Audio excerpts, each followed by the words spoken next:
Well, it didn't take eBay long to become a global household name, a website that became the world's biggest auction house, with more than 5 million Australians using it every month. It now has a new reputation as a company that doesn't put a premium on customer service. Too big to care, confident the good times would last forever. They haven't. Helen Wellings on the crisis at eBay. Will I ever use eBay and PayPal? No, I will never use those again. Users are turning their way in droves, and there are many reasons for that. It's definitely something I won't be doing again. Well, there's always going to be disputes when you bring people together to trade on a site. Disputes which have eBay users turning away in record numbers. From buyers... Customer service, as far as eBay is concerned, is non-existent. ...to sellers. I think it's when you hit a problem, then that's where the real problems start in trying to sort it out. While complaints are skyrocketing, eBay's global growth is plummeting, something their Australian public relations arm finds hard to accept. Well, there are over 200 million eBay members globally, and they trade in something like 100 million items at any one time on the site, which is a sign that Australians see great relevance in coming to eBay and love the site. Well, do you think so? Because don't you feel eBay is facing a crisis of reputation? We should put this in perspective. You know, the overwhelming majority of transactions on eBay are trouble-free. But hard facts show the internet auction giant is in crisis. Its share price was massive at about $59 US in 2004, but in 2 years that had halved. In the same period, eBay's global growth in registered users also almost halved from 42 to 23%. Its sales growth dropped from 43% to 19%, and its income crashed from an impressive 76% growth to a miserable 4%. eBay's not dying so much. It made $1.5 billion last quarter, but insofar as it's a monster company, it is in decline.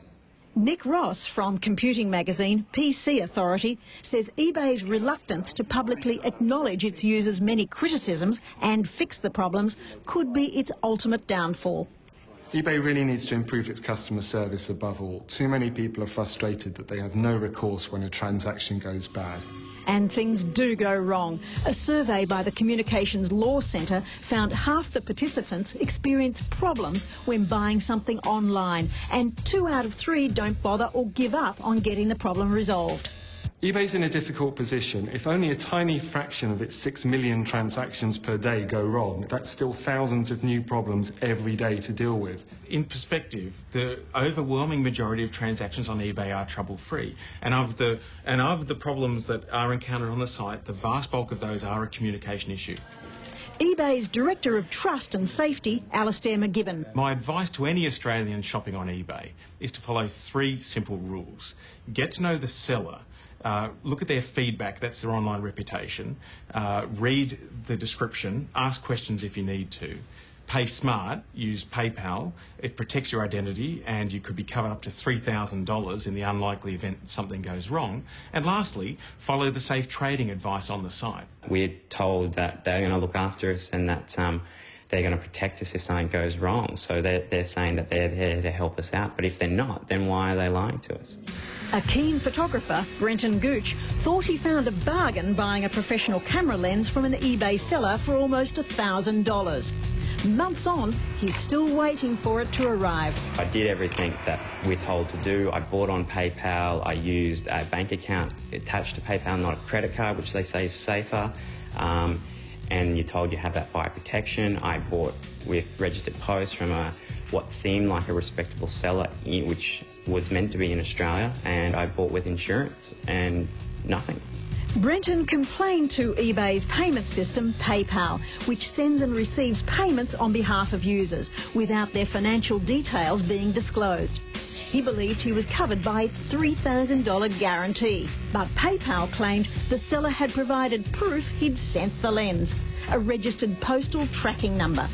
But Australia Post found no record of that number. So I went back to PayPal with this evidence saying, well, look, Australia Post has said this number is non-existent. It doesn't have any, it's not on their system at all. And PayPal just didn't care. As far as they were concerned, they had their proof of postage and that was good enough for them. PayPal encourage people to go through them, and they say you have that $3,000 buyer protection. He didn't get that. Well, PayPal buyer protection is clearly marked on each item that is available, for buyer protection. I'm sure it's easily marked, but he didn't get it. And without knowing the circumstances of the purchase or the transaction that you refer to, I can't really make any comment on it.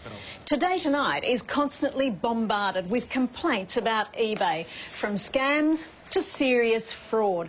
But overwhelmingly, it's the lack of personalised customer service, getting complaints resolved, that most people are fed up with. People say once they have been in contact with eBay, all they get is a reply in a form bulk email. It's not a personalised one. It's not addressing that's not at all the case, Helen. Over 50% of the contacts that eBay Australia has with its members today are via live chat, typed communications, real-time between you and an eBay customer support officer. I've heard about eBay's online chat setup that they've got where you can talk to a real person, and I've used it in the case of this particular item, but they just send you the same responses that you get out of your emails anyway, just the same sort of pre-generated responses, and they're useless. No, I don't believe that the customer service has improved at all. As I say, I must have emailed them about 4 or 5 times. I phoned them probably 8 or 10 times and still got nowhere, and had no real explanation as to why the account's locked. Phil Jones also followed all of the rules, selling his scooter on eBay and using PayPal for the transaction. His problem started when PayPal put a stop on his account, even though the buyer advised PayPal he'd received the bike and was happy with it.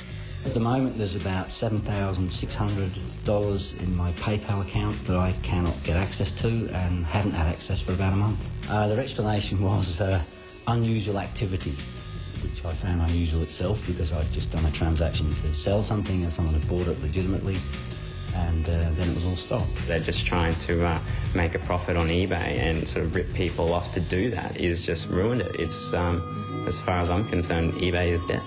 Lots of people think that eBay's now become more frustrating than fun, and that could be its downfall in the long run.